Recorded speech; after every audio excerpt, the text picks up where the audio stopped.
So what's up? How y'all doing? Now I'm in my crib and I be working out a lot.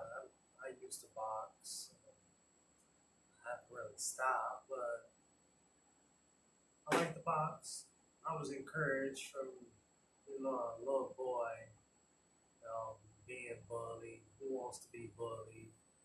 Mom, dad, sure they sit there and told me, hey, don't you let nobody ever bully you again. Don't you run from nobody.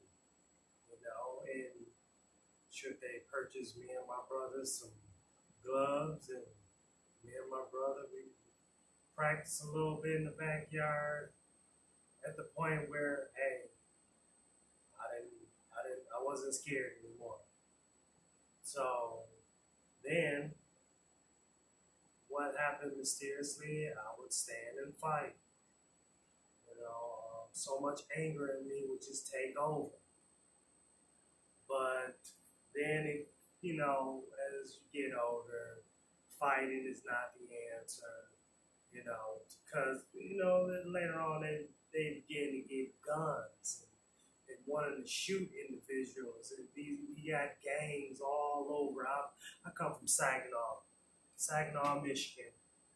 And it got kind of bad where if gangs had beef, then people end up dead.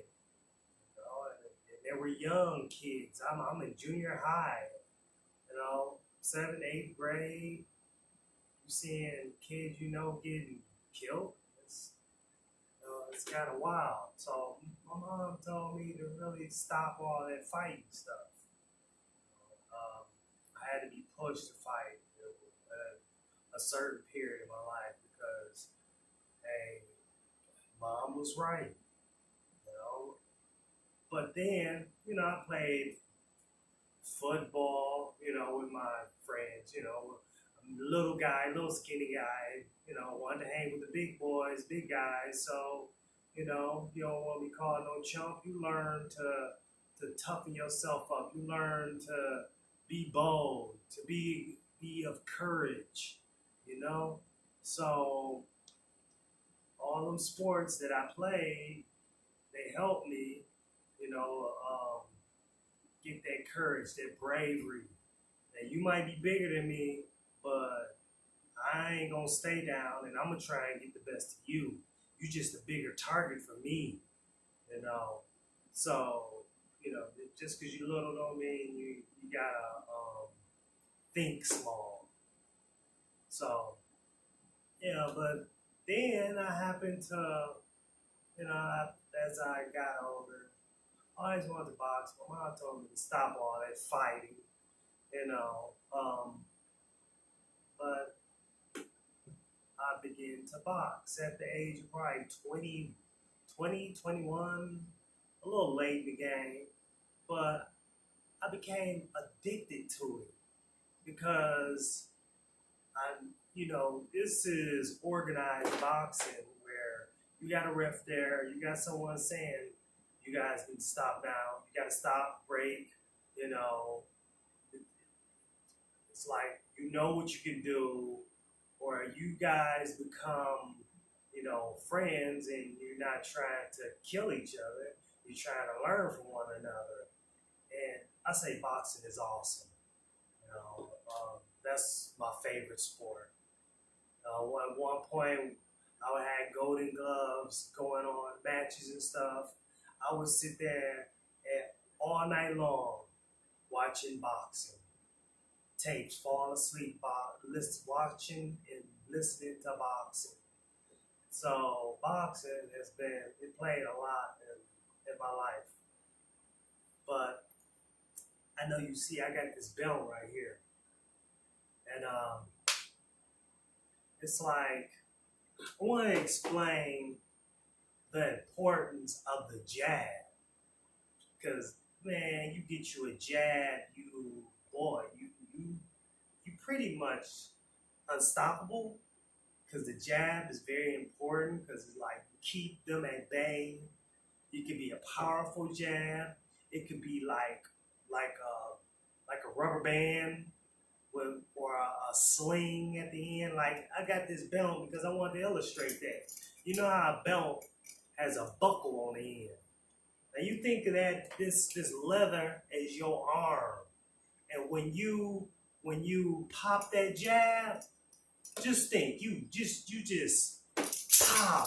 You know what I'm saying? So that's what the jab is. The jab is like it's like a belt with a iron or a cast metal ornament on it. Just think if you had a chain with a lock, a padlock. Back in the days where I'm from, the girls, they would carry padlocks on the keychain for the next girl that was popping off at them.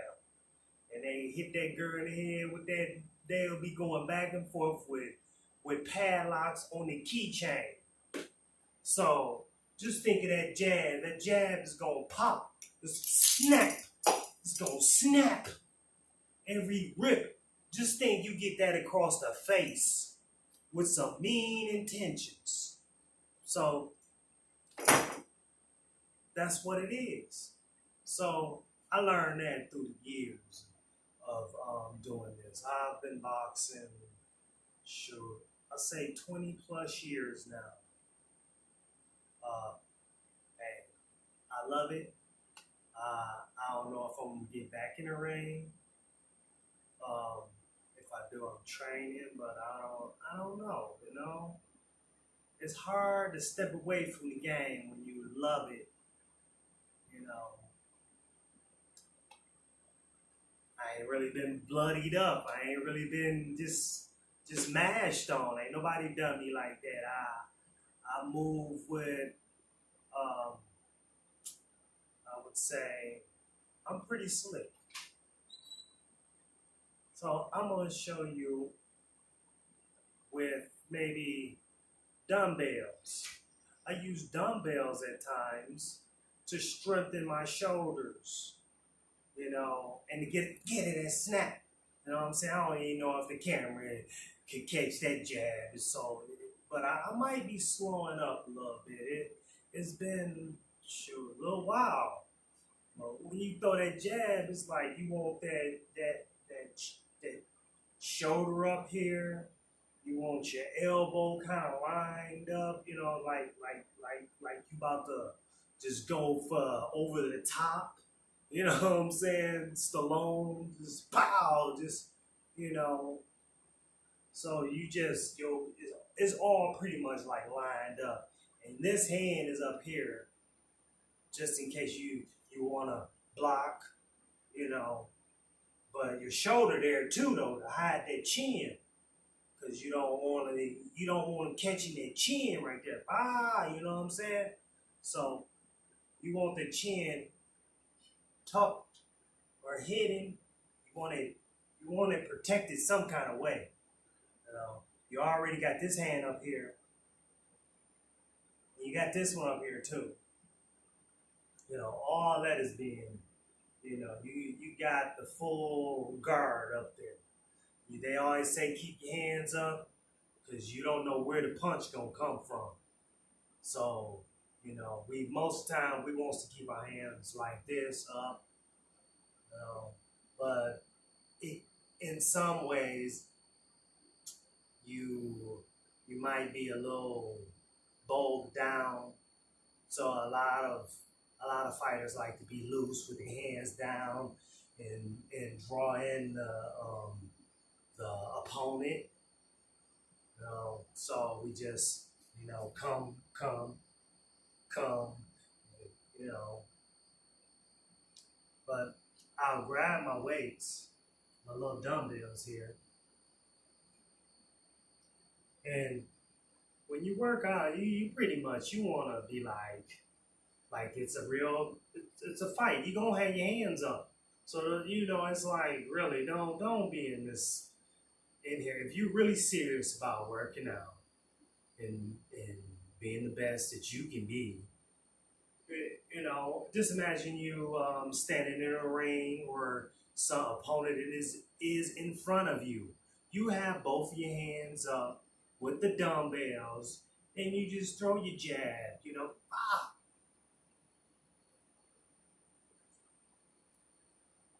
See, from here, there, come home. There, home. Chin is your home. Side of your head, guard it. Cause most deaf, if you throw one punch, they come with a punch. So most of the time it's like you need to throw two of them. Probably we go two jab, you know. Bah, bah, bah, bah, bah, bah. But remember, you want to go back home all the time. And even if you was a southpaw, same. Bah. I give you a better view of that. You know? Bah. Remember, you always want to cover yourself. Defense is number one. You know, like a worker. Like I've worked for General Motors several years. Safety first with me. Because, hey, if I get hurt at work, they just gonna move the next person where I was working and send me on home or in my casket or whatever and talk about old poor Jerry got hurt at work. You know what I'm saying? So my safety is important and is number one. So remember, you wants to think safety first. So you got that, you got your jab out there because that's coming. But you know they might come with a hook or something. You might need something like this. So you already got the jab out there. You want to go two of them. Bow, bow. Go two of them. Shoot. You already set up for the third to the body or whatever you decide. But I just want to throw that little tip out there for those who, you know, you want to get yourself in shape. Because really, it's about you. It ain't about nobody else. It's about you feeling confident about you. You know, boxing has helped me be a confident young man. I'll go and do things that a lot of people won't do. And I'm not just a barbarian either. I'm one who will go and exceed in education as well. So we need to just uplift ourselves and be the best we can be. And you know what? I hate a bully. So, you know what we need to do? We need to stay in justice for life in this place. So y'all take it easy, and I'm gonna get back to work.